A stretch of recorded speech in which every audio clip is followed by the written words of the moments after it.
न्यायालय की पाठशाला में आप सभी का स्वागत है। इस वीडियो में हम बीएनएस के चैप्टर 3 के सेक्शन 23 को समझेंगे।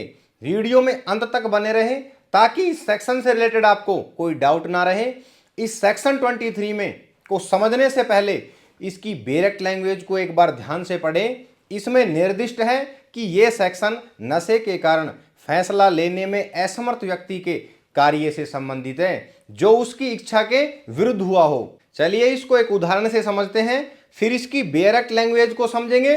मान लीजिए यदि किसी पार्टी या किसी अन्य प्रोग्राम में किसी व्यक्ति की ड्रिंक में उस व्यक्ति की विदाउट नॉलेज कोई नशीला पदार्थ मिला दिया जाता है और उसको पीने के बाद वो व्यक्ति नशे की हालत में कोई नुकसान पहुंचाता है या कोई आपराधिक कृत्य हो जाता है, तो वह व्यक्ति उस कार्य के लिए आपराधिक रूप से जिम्मेदार नहीं होगा। कहने का तात्पर्य इतना सा है कि ये प्रोविजन केवल तभी लागू होगा जब नशा किसी व्यक्ति को उसकी जानकारी या सहमति के बिना दिया गया हो। यदि कोई व्यक्ति जानबूझकर और स्वेच्छा से नशा करता है और उसके बाद कोई अपराध करता है तो उसे इस सेक्शन का लाभ नहीं मिलेगा।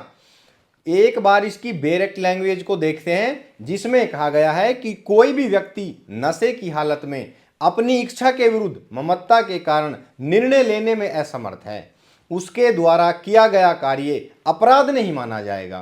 किंतु ध्यान रहे ये प्रोविजन तब लागू होता है जब नशा उसकी जानकारी के बिना या उसकी इच्छा के विरुद्ध दिया गया हो।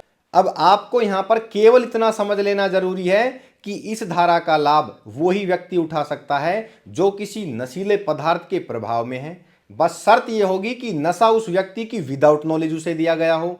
भाई मेरे बात को ध्यान से समझना, जब कभी ऐसा मामला कोर्ट के सामने आता है तब उस व्यक्ति की को कोर्ट में यह साबित करना होगा कि नशा उसकी विदाउट नॉलेज दिया गया था और उसी नशे के कारण अपराध घटित हुआ और वह नशे के कारण ही कार्य की प्रकृति को समझने में असमर्थ हो गया और इसीलिए उसको इस बात का ज्ञान नहीं रहा कि वे जो कर रहा है वह गलत है या कानून के विरुद्ध है।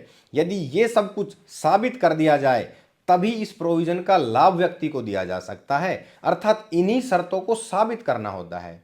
ये सेक्शन इतनी सी बात करता है। आई होप वीडियो समझ आया होगा। वीडियो में बने रहने के लिए धन्यवाद। मिलते हैं नेक्स्ट वीडियो में नेक्स्ट सेक्शन के साथ।